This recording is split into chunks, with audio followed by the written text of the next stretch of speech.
Let me check the timing on this. This story time is good. I'm telling you, hang in there. It's juicy. But I don't want to be the reason that you don't get to where you're supposed to get in life. We're going to date. If we're going to do this and we're going to be in a relationship, you cannot let your grades slip. And if you get pregnant, they're going to give you an ultimatum. You either abort it, or you adopt, or you're going to go to Africa. But whatever you do, you're not going to shame us. That's what you're not going to do. She's royal, yeah, so royal, yeah. I want her in my life. Hey you guys, ooh, welcome back to my channel, Royals. It's your girl Liz, aka Royal Beauty, and if you are new to my channel, you're most definitely welcome. Hopefully if you're new and you like what you see, you decide to subscribe today. But if you just want to go ahead and get it out of the way so that you don't forget, I don't blame you.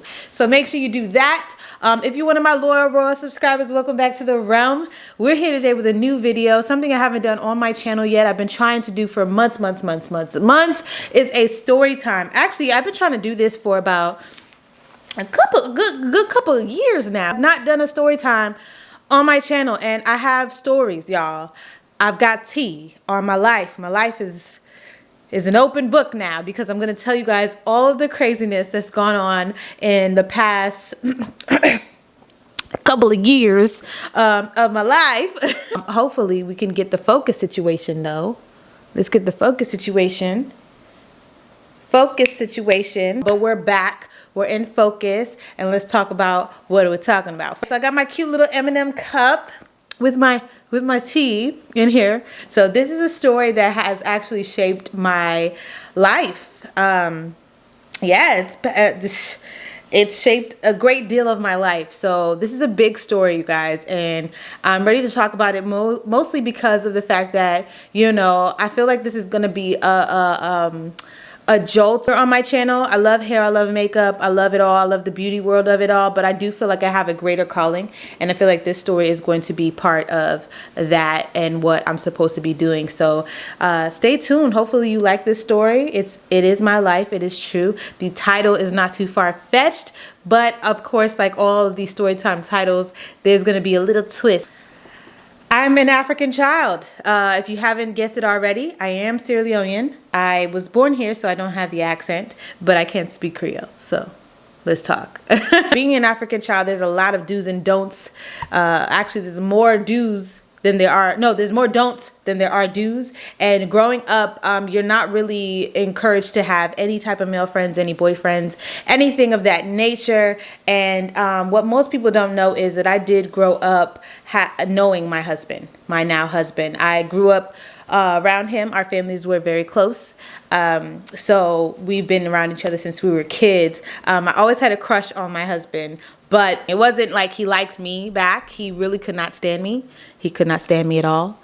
He used to make fun of me and tease me and bully me.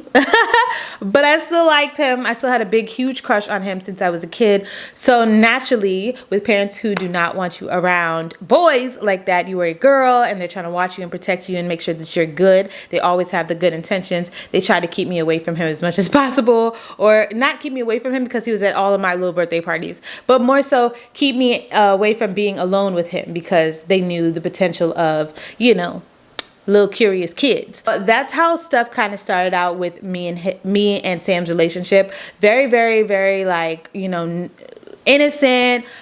He didn't like me, I liked him. Fast forward to elementary school, I really didn't mess with Sam. I basically was you know, just doing my own thing. I realized that he did not like me. He didn't want to have any parts of dealing with me until high school. Now, high school is when everybody get all hot and bothered, all right, and a little bit more, you know, willing to deal. And Sam talked to me a lot more. We became friends around this time. It was more so like, you know, every once in a while after school, we'd have each other's number and we'd talk on the phone while he watched Dragon Ball Z. And I just loved that little connection. But he had the girls now. He had the girls. And so I knew he had girls. It was really a friendship. My parents didn't know about this. It was more so like, it was our little secret. Like, we just would talk, and there was nothing came from it. I couldn't even go out. I wasn't allowed at sleepovers. I was barely able to go to the dance. My high school principal had to beg for my parents to let me to go to homecoming and prom. So just know I was on a tight ship at home, right? And I did everything my parents told me to do. I was very obedient. Everybody knew me for being obedient as a child. So all of that being said, I wasn't one to just hop out there and be messing with any boys. Any boyfriends that I had, any guys that I talked to, boyfriends that I had, they were in school. The in-school boyfriends, the ones that you hang out with in school and you see them the next day and that's it. You're not going out on dates with them. You're not going anywhere. You're not leaving. Your parents aren't leaving you anywhere. What is going on with this camera?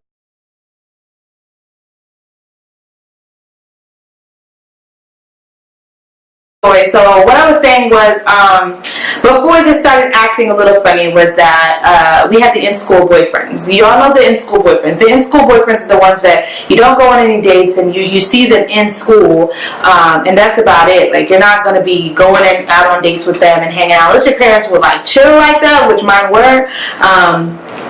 You're not really going on any dates outside of the school. So your school dates were lunch and hiding, sneaking around school somewhere, whatever. So yeah, I mean, for the most part, I was just talking to Sam on the phone after school. His nickname is W. So every once in a while, if I happen to say W, you guys know that. I'll explain to you guys what that is later on. But like, we barely saw each other, but because our parents were so close, and by close I mean, our parents are from Sierra Leone. Both of our parents, all of our parents, because his mom and dad, although they were split, they were together at some point and were friends with my mom and my dad in Sierra Leone. They all came from Sierra Leone and came to America at some point and all had kids. And because they were so close and their families were so tight-knit, that's how we ended up being around each other. But again, like, I liked him. I always had this crush on him, and he did not like me. I don't understand why my camera keeps doing this. Every time I try to record this video, something happens to mess up the editing. I hope I'm in focus. If I'm not, I'm gonna have to record it again. So yeah, so we're always around each other because, you know, we're kids and we don't have a say so in where our parents take us. So we're always around each other, and I always had this crush, but it was never something that went anywhere because, you know, he didn't really like me. So fast forward to high school, we're talking more on the phone. I was actually in middle school and he was in high school before me. He's 3 years older than me, and he used to watch Dragon Ball Z, and I wasn't particularly entertained by Dragon Ball Z at all.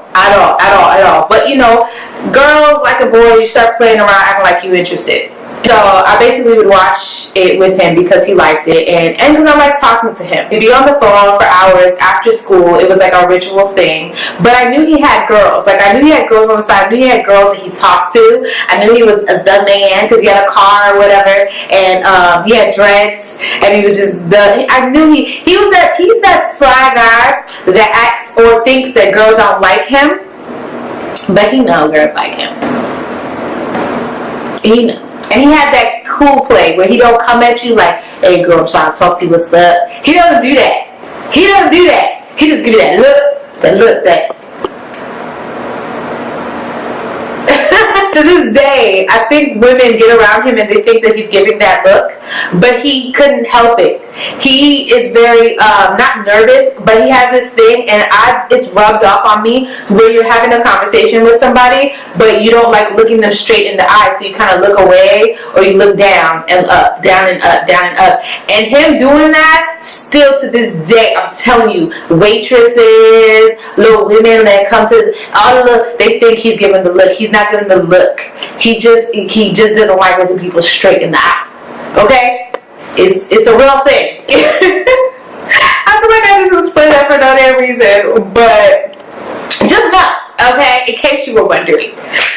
So yeah, so anyway, so he would just give you that look. He was that kind of guy, and I just, you know, I basically just, I got suckered back in. I had gotten over him to a point where I was just like, he doesn't like me, I'm gonna get over it. There's other guys at school that like me, that are talking to me. You know, there's other things to do. Let me get these grades so my parents can be proud. You know, there was other things to worry about in the world, okay? I wasn't thinking about him for some time. And then he suckered me right back on in, I don't know how, and we started talking. During this time that we were talking, I learned in high school that he had learned his game. He had learned his play. He had learned that, he got it going on, all right, and to the point of like he could basically rule the draws off you And I didn't like that because I knew I hadn't talked to anybody about it. I hadn't talked to my parents about it, but for myself, I knew that I wasn't giving up the cookie until I was in a really, really, really, really great committed relationship for more than 3 years. Like, it didn't have to be till marriage for me. It was more so like once I'm in a committed relationship and I'm old enough to know that this is what I want to do,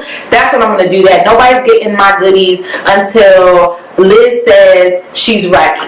I'm not going to be a dum-dum. I'm not going to just do this, you know. I wasn't going to be some of my friends doing stuff. So even though my parents thought that I was out there giving it up, my mom said I was out there giving it up, I was not doing that. I was a virgin until I met my husband. Facts. Well, not met, but you know what I'm saying. Until I decided to give him the cookie. Anyway, so fast forward past that, we're talking and whatever, we have a conversation and stuff. High school, I had talked to a couple of my friends. A couple of my best friends, I love Sam so much. I was so in love with Sam that a lot of my best friends, a lot of my close friends knew that I liked. It was so weird, I know, but I really, really liked him. And I had it was an infatuation to a point where it's just like, dang, like, he's like, low-key, he didn't know, but he was my friend. And I knew that even though he was mean to me, that I really, really could trust him, and that I liked him so much. Like, he was my first crush. He had given me my first kiss. Even though he didn't like me when we were kids, he gave me my first kiss. You know, so I was in love, but I was trying to get over it. But him and me talking in high school kind of reignited a little bit of a crush again. And during high school, I started kind of expressing this to some of my friends. It was middle school. I'm sorry, middle school. I started expressing, because I was in middle school, he was in high school. That I really like this dude, so I'm gonna get into the dime. And he's like this family friend, and one of my best friends, who remain anonymous for now because he knew that I liked him. We were also friends with another girl, and she knew that I liked him. And around this time, my mom used to have, she used to decorate for halls, like parties and stuff like that. So she was decorating for one particular party, and she liked to have some help. So she would ask me to bring some of my friends, and me and my two friends, we hung out and we went and helped my mom decorate. And we wore the same outfits, trying to look uniform and all that. And then Sam happened to be at the same wedding, okay? I'm talking fast because I'm trying so hard to make this long, but it's going to be long. So we're at this wedding, and then while we're at the wedding, and we're helping and decorate and stuff like that, Sam happens to eyeball one of the friends. Sam happens to eyeball one of the friends. I'm not saying this name. If you guys are watching this, it's funny. So, whatever. I'm not saying our names. But Sam eyeballs one of the friends. And one of the friends ends up, kind of talking to Sam. They end up flirting. Long story short, they end up dating 3 weeks later. Meanwhile, that's hubby on the way, so I gotta hurry this up because I'm not trying to talk about this when it gets home. They end up talking. This is my friend. I brought her. We're all dressed up in the same outfits. I told her, she know I have a crush on this dude. I'm head over heels, and here he go, and there she go, and I had to basically just deal with knowing that they were dating. I don't even know how long. I don't even remember how long, but they were dating. And we're all going to the same school. And for a little while, I was a little hurt. I'm not gonna lie, because it was she knew I liked him. She knew.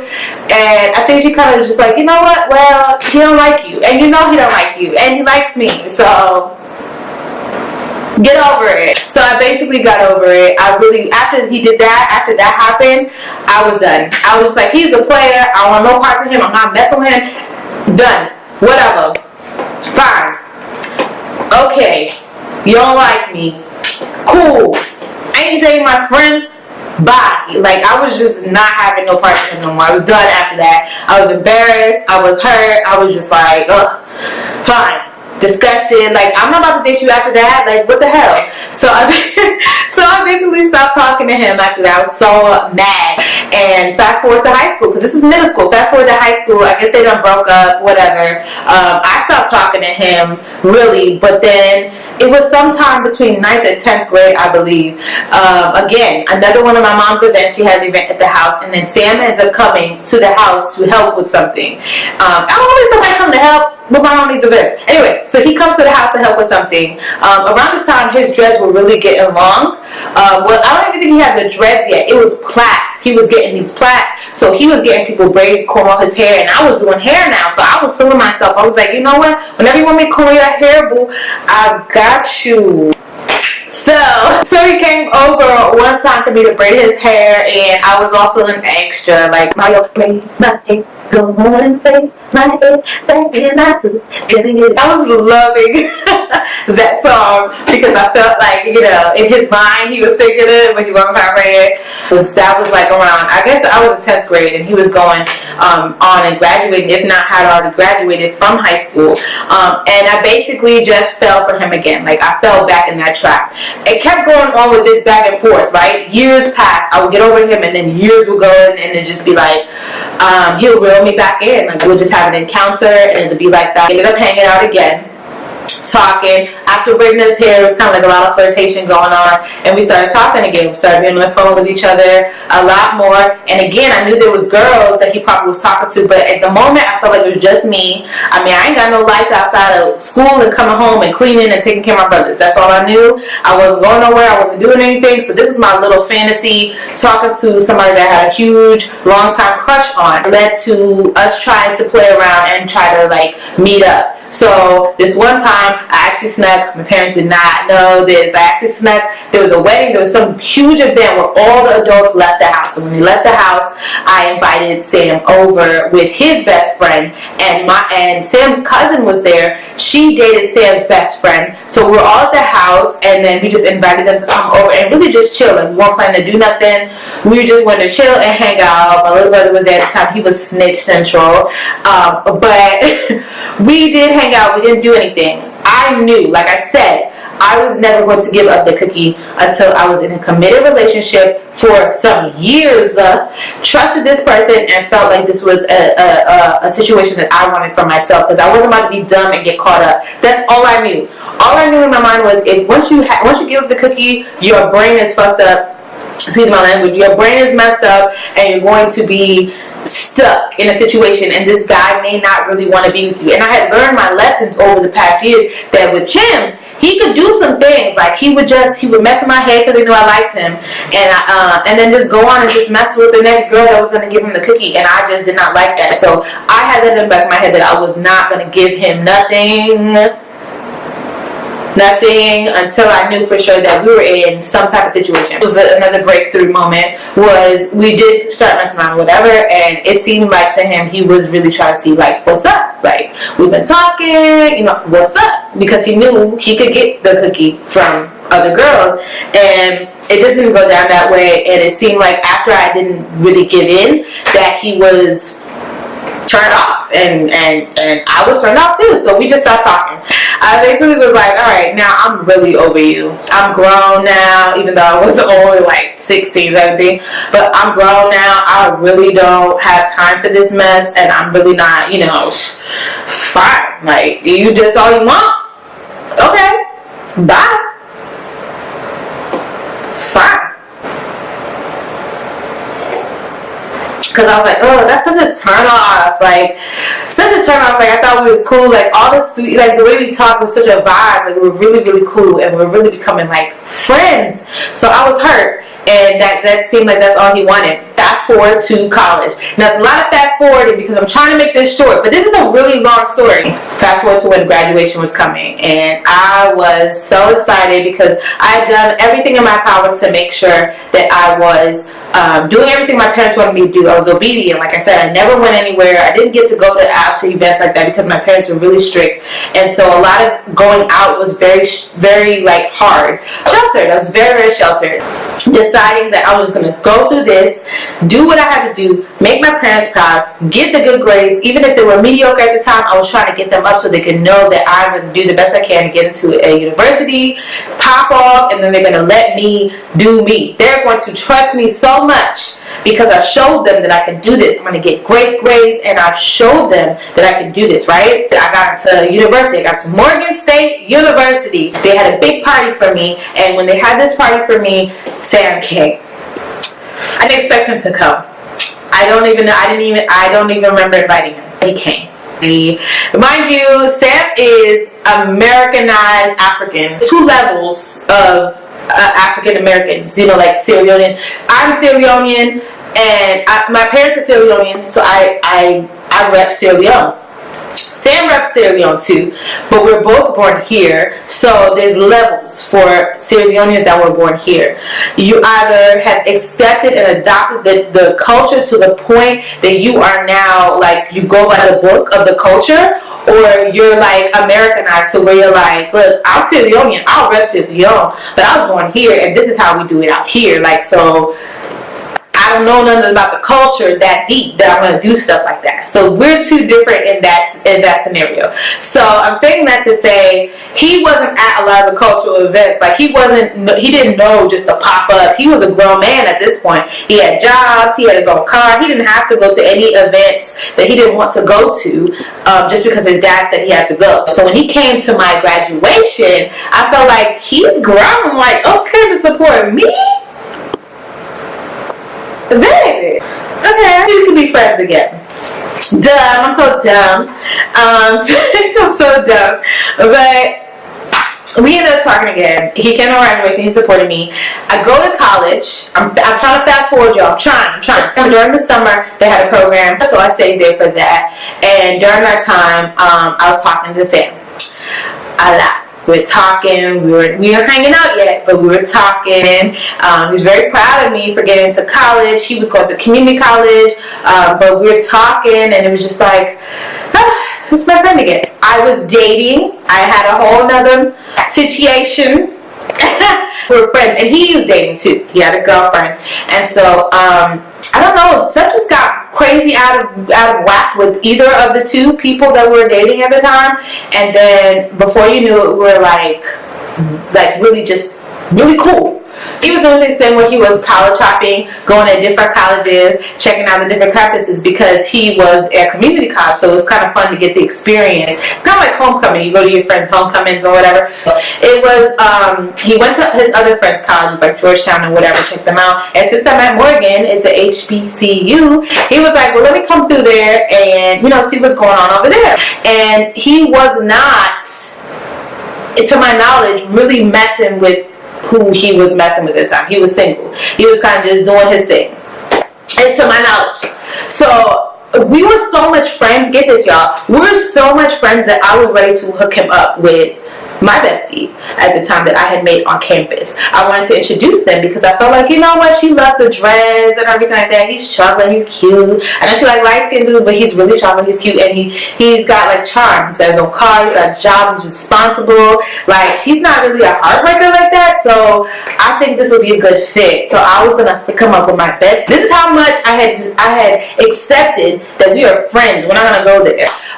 So I invited him. I told him come through. So my parents would not let me have an ID, y'all. I was so sheltered that my parents would not let me have an ID. My mom had felt that by me having an ID, that it would allow me to go do things that I wasn't supposed to do. It was a lot. Just know I didn't have no ID. I'm telling you that for a reason. So I couldn't go to clubs. She wasn't trying to let me go to clubs. There was this one club that would allow us to go to that club if we had student ID. So the night before I had my student ID, we all were able to get into this club. Me and my friends, I mean. So the next day is when Sam was supposed to come visit. I was supposed to introduce him to my girl. It was supposed to be a whole thing. And so I was like, you know what? Where can we take him? He's grown. Like, where can we take him? I was like, well, we could go back to this club that we just went to, and I could actually get in because all I need is my student ID, right? Right? Somebody messed it up the night before because they got drunk. Underage person got drunk. You're underage, you have your student ID, and you're underage, they're going to give you a wristband, and you're not supposed to be able to drink. This person went, got drunk, messed it up for the rest of us, and so they changed the policy, and we had no idea until the night that Sam happened to come and hang with us. So we all ended up going to this club. Once he came, he picked me up, my bestie up, and another friend of ours up who was a guy. We all four went in his car, his RSX Bumblebee, R.I.P. to Bumblebee. The club, we're ready to get in. We all get to the front line. Everybody has an ID, but me. So I messed it up, and I told him, I was like, I'll go sit in the car, y'all go in. I feel bad. He done came all the way out here from Virginia. So he was like, no, you're not gonna leave you. So we all left. We left, but I felt so bad that, he had come out so far that I decided, you know what, let's go hang out. When you got your girl, right, and y'all two y'all are synced, all right, and you guys have it all you have it all together where you can look at each other and you know what the other one's thinking? Okay, so it was kind of like that with me and Sam too. Me and my friend, I was about to say her name, me and my friend, we looked at each other, and she basically gave me the eye. Like, I was trying to fill out if they wanted to hang out together by themselves, or what was going on. You know, I could go to my room and y'all could hang and get to know each other and go do something.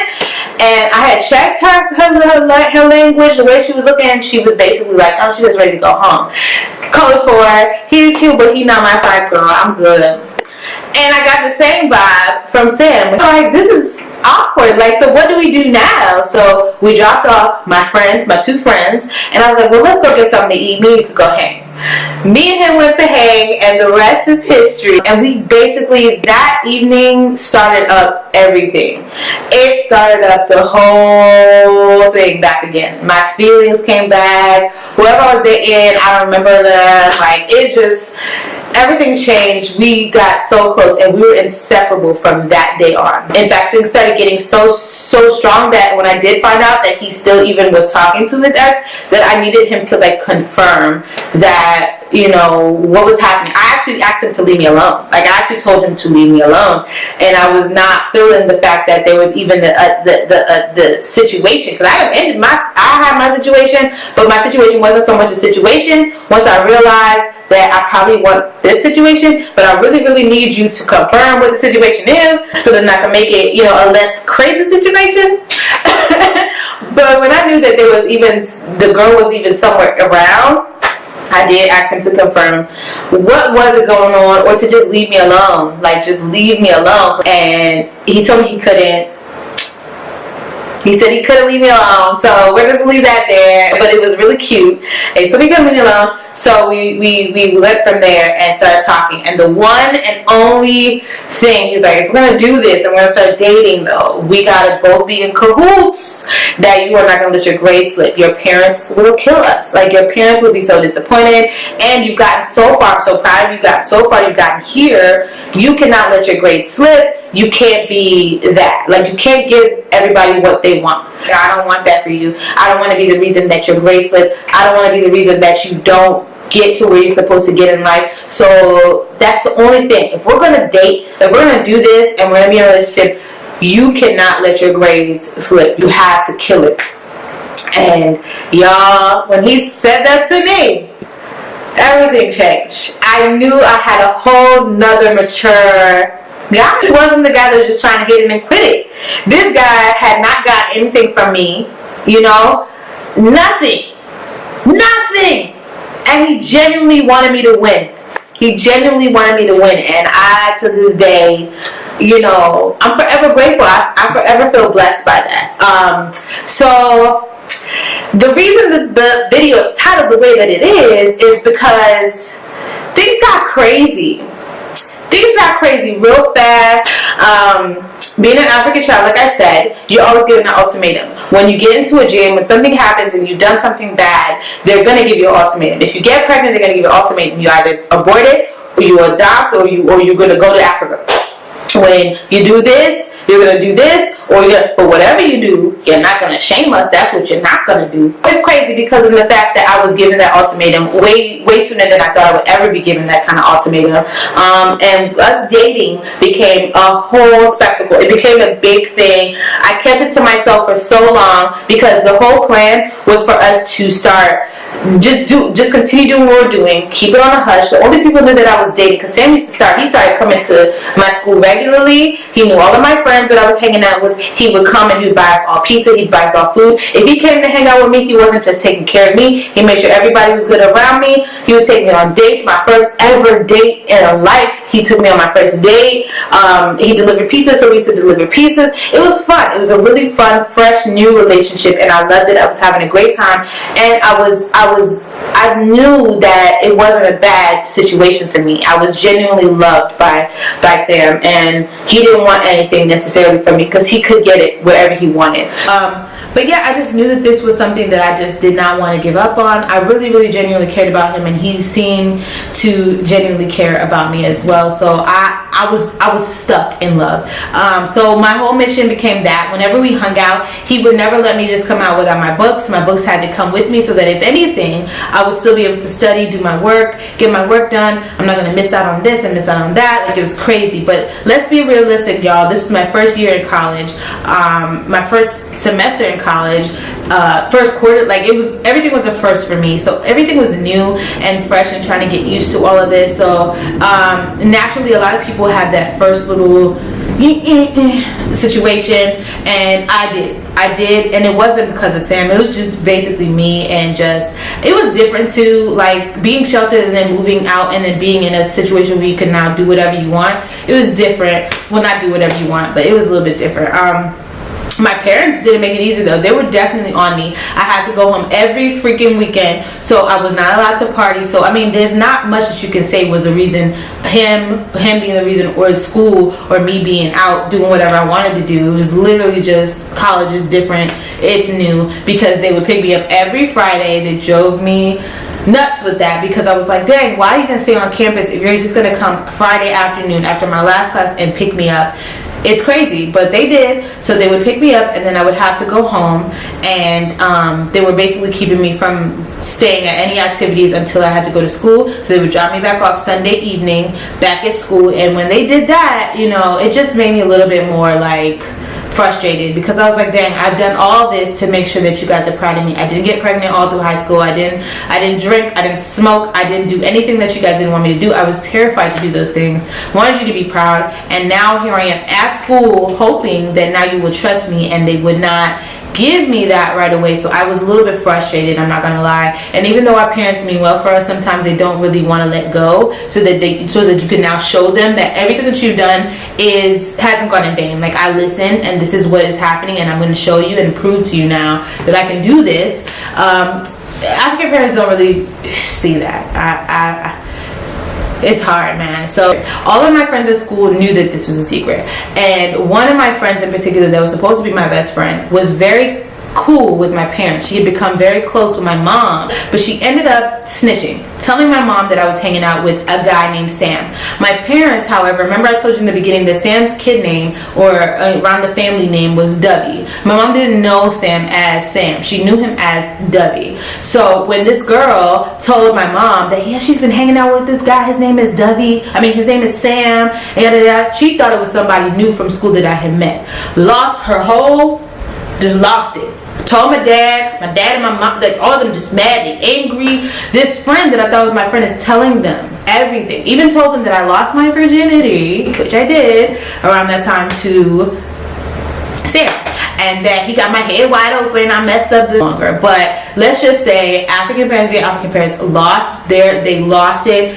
It just became this disastrous, chaotic mess of a situation, and the next thing you know, I'm being withdrawn from school. You've gone to college, and you know there's a thing that at the end of the month, if you have not paid your tuition, paid your room and board, that you need to make sure your stuff is packed, or they're going to pack it for you and put it out in the front of the building.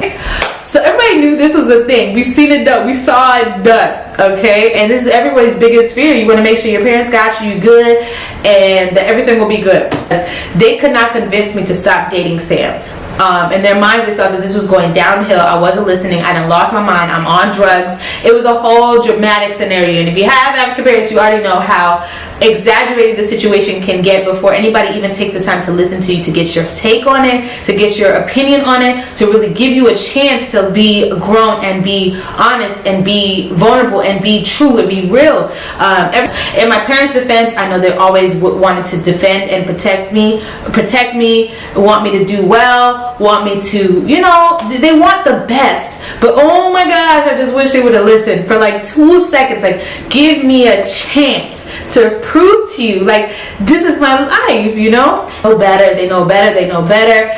it just became bad, okay? I'm leaving out a huge part because this is another story time. And I'm in my room, and then I get this call, and the call comes in and says, you know, it's from the brother's office, yada yada, that I have your parents here, and they're wanting to withdraw you, but I've let them know that you're over 18. They cannot withdraw you. You would have to withdraw yourself.